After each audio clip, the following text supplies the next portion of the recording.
The Tatami Galaxy is a story about a young man longing for a rose-colored college life. Endless opportunities ahead of him, years of fun guaranteed. There is only one question. Which circle should he join? It is the $1 million question. His decision will either lead him to the glorious college days he has dreamed of, or put him in a state of misery, where the best years of his life are spent regretting his choice. Well, anyway, so he goes into the right circle, meets the love of his life, and gets exactly what he wanted. The end. No, of course not, that would be boring.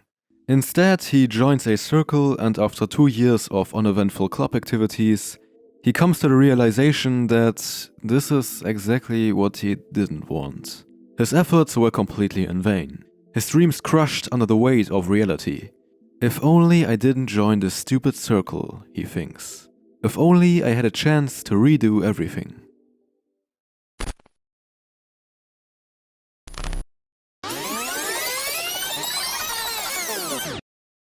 The Tatami Galaxy is a story about a young man longing for a rose-colored college life. Well, and as he promised, he will do things differently this time. And he does actually. He joins a new circle, tries to meet new people, everything's going great, until it doesn't. No, saying that it was going great in the first place is a blatant lie.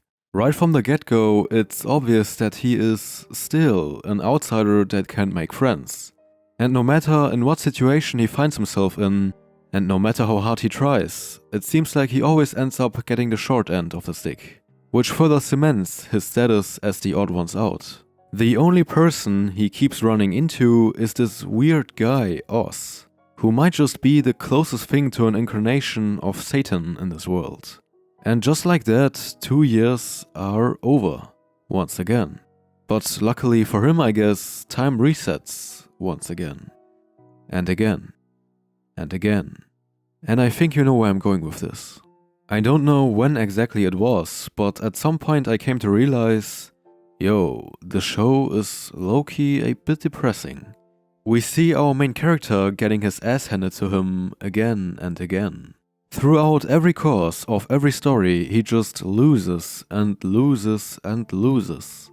Every new circle he joins and every new passion he finds just leads to yet another opportunity to embarrass himself. And the fact that these things are so simple makes it even worse in a way. You know, it's not like he's fighting epic battles to save the world and falls as a tragic hero at the very last moment. No, his ambitions are not even that extravagant. His battles are small, for the average person not even interesting enough to make a good story out of it. And yet he falls miserably, every single time. It seems like this is his destiny. It seems like his story has already been written and there is nothing he can do about it. But he still tries to make a change. He tries and tries until he reaches his breaking point.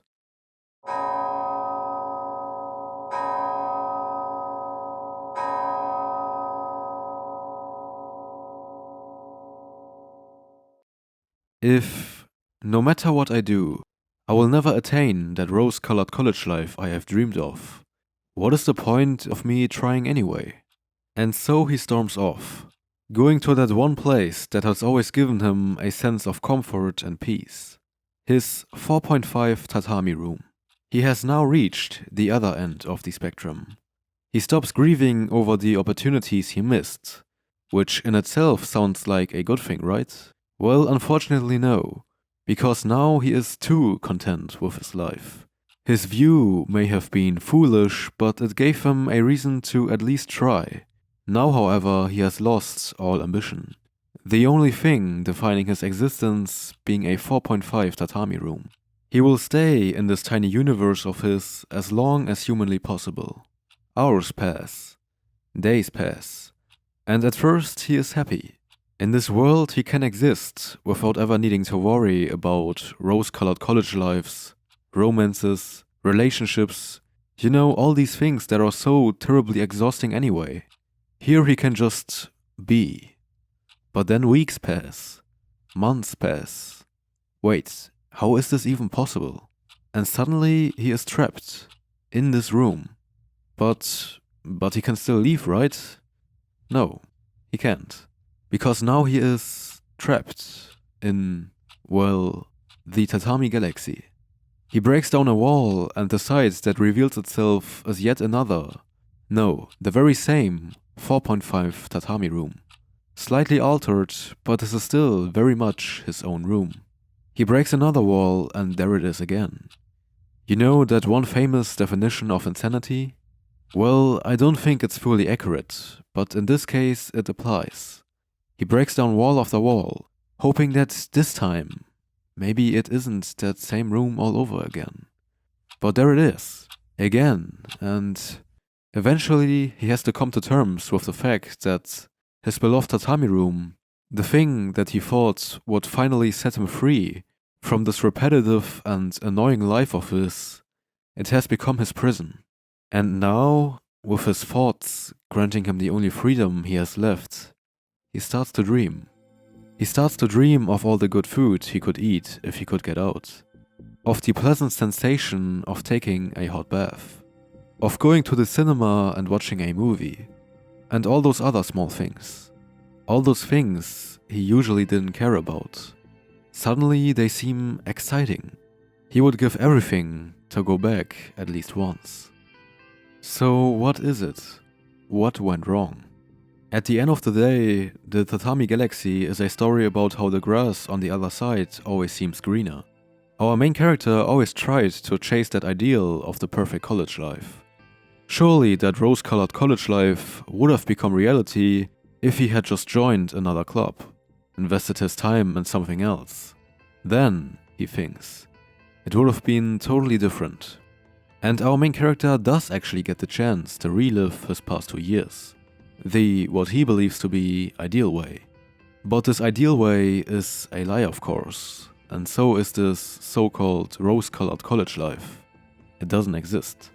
No matter what circle he joined, no matter what decision he made, it seems like the outcome would always be the same. So, is there no hope? Was it all meaningless then? Well, the answer to those questions was always there, right in front of him. Or to phrase it differently, opportunity is always dangling in front of you. Well, so this will be it for now. There is so much more I could talk about. I didn't even touch on all the amazing side characters and their role in the story, for example. But I think you should see all that for yourself. The Tatami Galaxy is a great story presented in a way you have never seen before. Or you could also just call it a must fucking watch. Thank you for watching this video, and goodbye.